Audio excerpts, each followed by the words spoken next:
नमस्कार। आईपा मंच में फिर आप सभी का एक बार फिर से स्वागत है। ऐसे में जिस तरीके से हम आईपा मंच के माध्यम से विकासशील राजनीति समेत क्षेत्र में समस्या और उसके विकास को लेकर के हमेशा चर्चाएं करते रहते हैं, ऐसे में जिस तरीके से हम सोनभद्र की बात करें तो सोनभद्र में जो समिति काम कर रही है, जन सेवा समिति, हम आज वहां पहुंचे हैं और उनसे हम बात करेंगे कि ये जो जन सेवा समिति है आखिरकार किस तरीके से ये जन सेवा समिति का मुख्य उद्देश्य क्या था और किस तरीके से ये प्रारंभ किया गया और क्या कुछ इसको लेकर के शुरुआत की गई थी और उसके साथ ही साथ किस तरीके से इस समिति के माध्यम से गरीब असहाय लोगों की मदद की जा रही थी, उसको लेकर के आज हम चर्चा करेंगे। जो ये समिति के जो जन सेवा समिति है उसके अध्यक्ष हैं प्रिंस जायसवाल जी, हम उनसे बात करेंगे। प्रिंस जायसवाल जी, जिस तरीके से आईपा मंच हमेशा लोगों की समस्या और उसके विकास की बात करता है और साथ ही साथ सबसे मुख्य जो बात इसमें आती है कि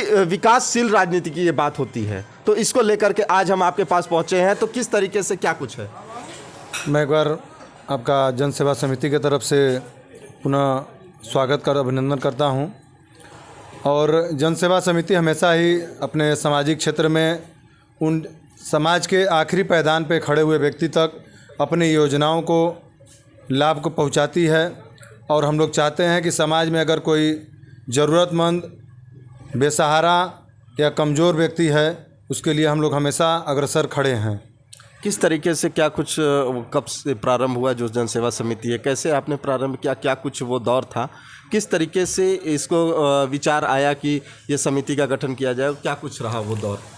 लगभग 7 से 8 साल पहले हम लोग 3 मित्र थे, जिसमें हमारे परमेश्वर कुशवाहा जी, राजीव कुमार गुप्ता जी और मैं स्वयं प्रिंस जायसवाल।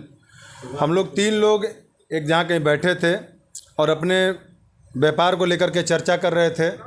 व्यापार की चर्चा के साथ साथ उनमें से एक बात निकल कर के आई कि क्यों ना हम लोग एक संगठन बनाएं जो गरीबों और ज़रूरतमंदों के लिए कार्य कर सके। तो हम लोगों ने विचार किया कि हम लोग कार्य क्या क्या करेंगे। इसको करने के बाद हम लोगों ने एक लिस्ट बनाने की तैयारी की। उस लिस्ट में कम से कम लगभग हम लोगों ने 100 से 125 लोगों का नाम लिखा और उनके बीच में गए। हम लोगों ने अपनी बातें रखी कि हम लोग इस तरह के संगठन और समिति बनाना चाहते हैं जो गरीब ज़रूरतमंदों के लिए कार्य करे। और हम लोगों ने लगभग 8 साल पहले और उस लिस्ट के अनुसार उन लोगों को हम लोगों ने फ़ोन के माध्यम से सूचना दिया। और सूचित करने के बाद महीने के दिसंबर 10 तारीख को, आज से 8 साल पहले दिसंबर 10 तारीख को हम लोगों ने एक कमरे में बैठ करके अपने विचारधारा को और चीज़ों को बताया। और हम लोगों ने एक समिति संगठन का उस दिन हम लोगों ने निर्माण किया, जिसके फाउंडर मेंबर हमारे आज हम लोग के बीच में नहीं हैं, स्वर्गीय शंभुनाथ भी थे। जो 4 लोगों ने इस विचार को कागज़ पे, धरातल पे लाया और हम लोगों ने इस तरह से कार्य करना शुरू किया। किस तरीके से जन सेवा समिति का जो उद्देश्य था, किस तरीके से 7 सालों से चलता आ रहा है, क्या कुछ रहा, और जो अभी तक सबसे मुख्य जो बातें आपने बताई कि असहायों की मदद करना, किस तरीके से वो मदद था, क्या कुछ था? हम लोगों ने इसकी समिति की जब संगठन का शुरुआत हुआ था तो सामने हम लोग को ठंड का महीना था और ठंड के महीने में हम लोगों ने पहले कंबल वितरण शुरू किया। कंबल वितरण के साथ साथ फिर हम लोगों ने निर्धन कन्याओं के शादी में भी मदद किया। अगर कोई बच्चा शिक्षा से अगर वंचित रह रहा है, शिक्षा में तेज़ है और पैसे के चलते अगर वो पढ़ नहीं पा रहा है तो हम लोगों ने उसको पैसे से आर्थिक रूप से भी मदद किया। हम लोग 26 जनवरी 15 अगस्त पे जा कर के ऐसे स्कूलों को सेलेक्ट करते हैं जहाँ पे कमज़ोर वर्ग के बच्चे पढ़ रहे होते हैं, उन्हें हम लोग कापी, कलम, पेंसिल, इन सब चीज़ों को दे करके शिक्षा को बढ़ावा देने का काम करते हैं। और साथ साथ साल में हम लोग ऐसा कार्य, माने एक ब्लड डोनेशन का कैंपेन का भी अभी प्रोग्राम चल रहा है। हम लोग ज़रूरतमंदों के लिए ब्लड डोनेशन तो करते ही आए हैं। और उसके बाद निर्धन अगर कन्या शादी के लिए हम लोग मदद करते हैं।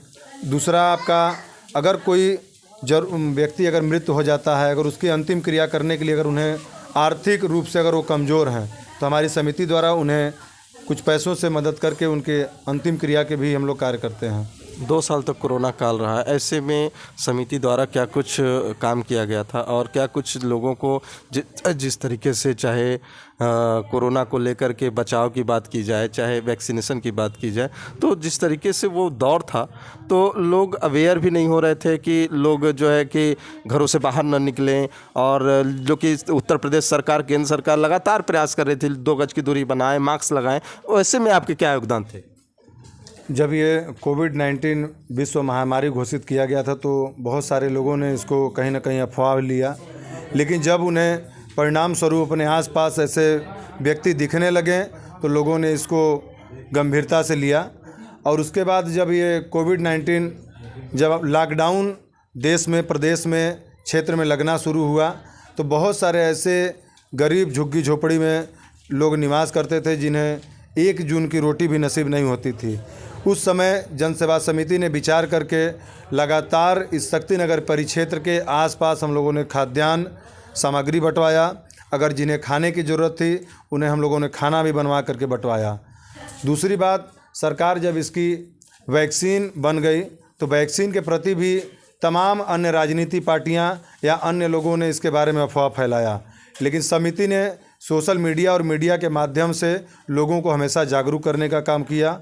और इसके साथ साथ आज हमारे जितने भी सदस्य हैं समिति के, मुझे जहां तक ज्ञात है कि 99% लोगों ने वैक्सीन लगवा लिया है और अपने आसपास के लोगों को भी उन्होंने वैक्सीन लगवाने के लिए जागरूक किया है।